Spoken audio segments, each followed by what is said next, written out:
என்னோட லிஸ்டிங்க்கு அமேசான்லேருந்து warning mail வந்துருந்துச்சு. இந்த லிஸ்டிங்கை நாங்கள் டீஆக்டிவேட் பண்ணுறோம், இதுக்கப்புறமா இதில் உங்களால் எந்த ப்ராடக்ட்டுமே செல் பண்ண முடியாது அப்படிங்கிற மாதிரி ஒரு மெயில் வந்துருந்துச்சு. இப்போ கரண்டாக அந்த ப்ராடக்ட் எடுத்து பார்த்தோம்னா அதுக்கு அமேசானோட ப்ராடக்ட் ரெக்கமெண்டேஷன் பேட்ச் வந்திருக்கும். எப்படி இந்த லிஸ்டிங்கை இன்ஆக்டிவ் ஸ்டேஜ்லேருந்து அமேசான் ப்ராடக்ட் ரெக்கமெண்டேஷனுக்கு நான் கொண்டுட்டு வந்தேன், இதுக்கு நான் என்னென்ன ஸ்டெப்ஸ்லாம் ஃபாலோ பண்ணுங்கிறதா ஃபுல் டீட்டெயில் இந்த வீடியோவில் பார்க்க போகிறோம். அதுக்கு மட்டும் நம்ம சேனல் சப்ஸ்கிரைப் பண்ணணும்னா சப்ஸ்கிரைப் பண்ணிட்டு கூடவே பக்கத்தில் இருக்கிற லைக் பட்டன் எழுதிருங்க. அப்போ தான் எனக்கு இந்த மாதிரி நிறைய வீடியோ பண்ண மோட்டிவேட்டாக இருக்கும். எல்லாரும் லைக் பண்ணிருப்பீங்கன்னு நினைக்கிறேன். இப்போ நம்ம வீடியோ ஸ்டார்ட் பண்ணலாம். ஃபர்ஸ்ட் இந்த லிஸ்டிங்கோட ஹிஸ்டரியை பத்தி பார்த்தோம்னா, அன்பார்ச்சுனேட்லி இது என்ன ப்ராடக்ட், இது எந்த பிராண்ட் நேம் கீழே செல் ஆகுது, இந்த மாதிரியான எந்த இன்ஃபர்மேஷனுமே என்னால் இப்போதைக்கு ஷேர் பண்ண முடியாது.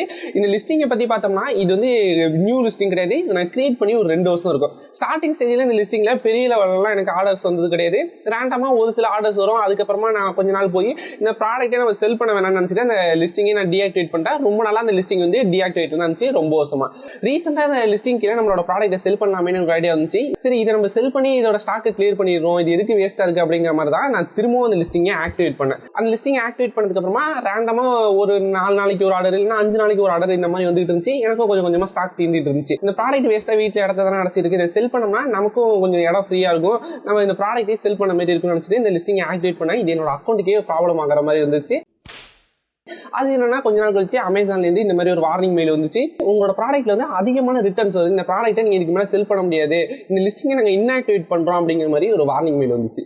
இந்த மெயிலை பார்த்தோன்னே எனக்கு என்ன தோணுச்சுன்னா, சரி நான் செவனே தானா போய்க்கிருந்தேன், யாரு வம்பு தும்புக்காச்சும் போனனா, சரி இந்த லிஸ்டிங்னால நம்மளோட செல்லர் அக்கௌண்ட் எதுவும் அஃபெக்ட் ஆகிடக்கூடாது அப்படின்னு நினைச்சிட்டு நான் ஒரு சில விஷயங்கள் பண்ணேன். இதுக்கு நான் ஃபர்ஸ்ட் ஸ்டெப்பா என்ன பண்ணேன்னா, என்னோட லிஸ்டிங் இன்ஆக்டிவேட்ல இருந்துச்சு, இதை எப்படியாச்சும் நம்ம ஆக்டிவா மாற்றணும் அப்படிங்கிறத நான் ஃபர்ஸ்ட் ஸ்டெப்பா எடுத்து வச்சிருந்தேன். இந்த லிஸ்டிங் வந்து என்ன ரீசனுக்காக இன்ஆக்டிவேட் பண்ணியிருந்தாங்கன்னா, இதுக்கு அதிகமான ரிட்டர்ன்ஸ் வருது அப்படிங்கிற மாதிரி சொல்லியிருந்தாங்க. அதிகமான ரிட்டர்ன் வந்திருக்கு, ரிட்டர்ன் ரேஷியோ அதிகமாக இருக்கு, அதனால இந்த லிஸ்டிங் வந்து நாங்கள் டீஆக்டிவேட் பண்ணியிருக்கோம் அப்படிங்கிற மாதிரி ஒரு ரீசனையும் மென்ஷன் பண்ணியிருந்தாங்க. ஃபர்ஸ்ட் நம்ம இதை ஐடென்டிஃபை பண்ணி சரி பண்ணும், அப்புறம் நம்மளோட லிஸ்டிங் ஆக்டிவேட் பண்ணும். இது 2 மட்டும் தான் நான் மெயின் கோலா வச்சிருந்தேன். இந்த ரெக்கமெண்டேஷன் அதிக சேல்ஸ் கொண்டுறது எதுவுமே எனக்கு இல்லை. இது நான் ஃபர்ஸ்ட் என்ன பண்ணேன்னா, என்னோட காம்படிட்டர் லிஸ்டிங் எல்லாமே எடுத்துக்கிட்டேன். என்னோட ப்ராடக்ட்க்கு சிமிலரா இருக்கிற எல்லா ப்ராடக்ட்டையும் போய் பார்த்தேன். அதுல இருக்கிற நெகட்டிவ் ரேட்டிங்ஸ்லாம் நான் ரீட் பண்ண ஆரம்பிச்சேன். இந்த நெகட்டிவ் ரேட்டிங்லாம் ரீட் பண்ணாலே என்ன ரீசனுக்காக ரிட்டர்ன் வந்திருக்கு அப்படிங்கிற மாதிரி நமக்கு தெரிய வந்துடும். என்னோட ப்ராடக்ட்டுக்கும் நிறைய ரிட்டர்ன் வந்துருச்சுன்னு சொன்னேன். அதனால தான் லிஸ்டிங் டீஆக்டிவேட் ஆகுதுன்னு நினைச்சு கேட்காதீங்க. அந்த ரீசன் எல்லாத்தையும் நான் ரீட் பண்ணி பார்த்தேன். என்னோட ப்ராடக்ட் வாங்கின பையர்ஸ் வந்து என்ன ரீசனால ரிட்டர்ன் கொடுத்துருக்காங்க அப்படிங்கிற மாதிரி பார்க்கறதுக்கு மோஸ்ட் காமனா ஒரே ஒரு ரீசன் தான் இருந்துச்சு. உங்களோட ப்ராடக்ட் வந்து டேமேஜ் ஆயிருக்கு, உங்களோட ப்ராடக்ட் வந்து ஒர்க் ஆகல அப்படிங்கிற மாதிரி 2 ரீசன் தான் எனக்கு நிறைய வந்துருச்சு. சரி, இதை நம்ம ஐடென்டிஃபை பண்ணி சால்வ் பண்ணணும்னு அந்த ப்ராடக்ட் எதனால ஒர்க் ஆகலன்னு பார்த்துட்டு அந்த ரீசனை நான் ஷார்ட் அவுட் பண்ணேன். அப்புறம் நிறைய ப்ராடக்ட் வந்து டேமேஜ் ஆகுதுன்னு போட்டிருந்தாங்க. இந்த டேமேஜ் ஆகிறதுக்கு மெயின் ரீசனே, உங்க ப்ராடக்ட் வந்து டேமேஜ் ஆகி வருதுனாலே இதுக்கு மெயின் ரீசனே உங்களோட ப்ராடக்டோட பேக்கேஜிங் குவாலிட்டி நீங்க இம்ப்ரூவ் பண்ணணும். பேக்கேஜிங்க்கு நம்ம ₹1-2 மிச்சம் பண்றோம்னு நினைச்சிட்டு low quality packaging material use பண்ணோம்னா இந்த மாதிரி நமக்கு நிறைய ரிட்டர்ன்ஸ் வரும். இதே மாதிரி தப்பா தான் நான் பண்ணேன். ஒரு ₹5 மிச்சம் பண்ணி நம்ம இப்போ அம்பானி ஆயிடலாம்னு நினைச்சேன். அதனால தான் எனக்கு இந்த லிஸ்டிங்கே டீஆக்டிவேட் ஆயிருக்கு. சரி, நம்ம ஒரு நல்ல காட்டன் பாக்ஸ் வாங்கி நம்மளோட ப்ராடக்ட்டை பேக் பண்ணி அனுப்பலாங்கிற ஒரு முடிவுக்கு வந்தேன். இந்த 2 விஷயங்கள் தான் என்னோட ப்ராடக்ட் ரிட்டர்ன் குறையிறதுக்கு நான் பண்ணேன். அதுக்கப்புறமா நம்மளோட லிஸ்டிங் இனிமே டீஆக்டிவேட்ல தான் இருக்கு.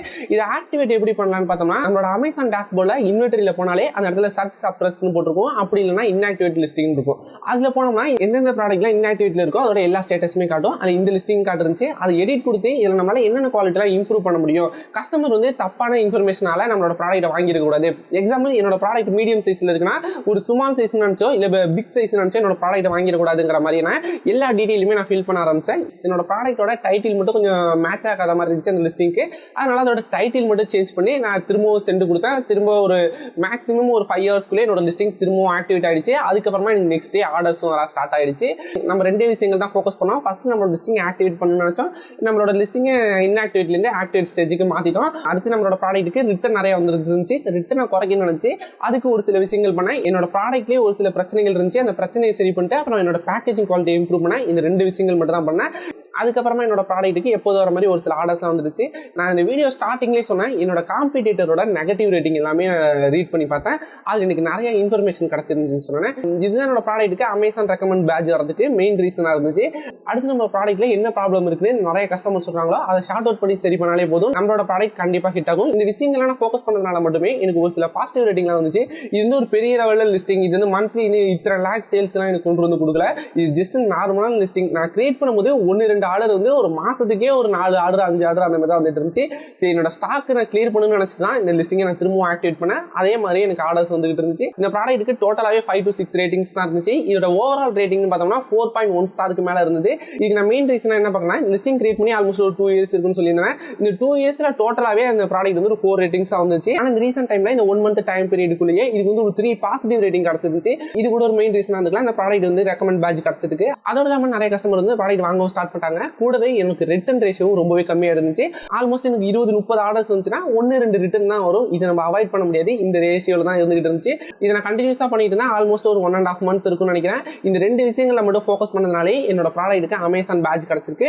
இப்போ ஆவரேஜா அந்த ப்ராடக்ட்டுக்கு எவ்வளவு ஆர்டர்ஸ் வந்துட்டு இருக்கு அப்படிங்கிற மாதிரி கேட்டீங்கன்னா, இந்த பேட்ச் வராதுக்கு முன்னாடி ஒரு மந்த்லி 4 ஆர்டர் 5 ஆர்டர்ஸ் தான் வந்துட்டு இருக்கும். ஆனா இந்த அமேசான் பேட்ச் வந்ததுக்கு அப்புறமா ஒரு நாளைக்கு மினிமமா 5 to 15 ஆர்டர்ஸ் கிட்ட வந்துகிட்டு இருக்கு. எந்த லிஸ்டிங்க்கு என்ன பொறுத்தவரைக்கும் இது அதிகமான ஆர்டர்ஸ் தான். ஏன்னா ஒரு மந்த்லியே 4 to 5 ஆர்டர்ஸ் வந்துட்டு இருந்த லிஸ்டிங் ஒரே ஒரு பேட்ச்னால மட்டுமே ஒரு நாளைக்கே 15 ஆர்டர்ஸ் கிட்ட வருதுன்னா அது பெரிய விஷயமா தான் நான் பார்த்துட்டு இருக்கேன். அப்படி இன்னொரு முக்கியமான விஷயம் என்ன பண்ணா, இந்த ப்ராடக்ட்டை இடையில நான் FBA-க்கு மூவ் பண்ணிட்டேன். ஏன்னா ஆல்ரெடி இந்த லிஸ்டிங்னாலே நம்ம அக்கௌண்ட்டுக்கு ஒரு சில ப்ராப்ளம் வர மாதிரி இருக்கு.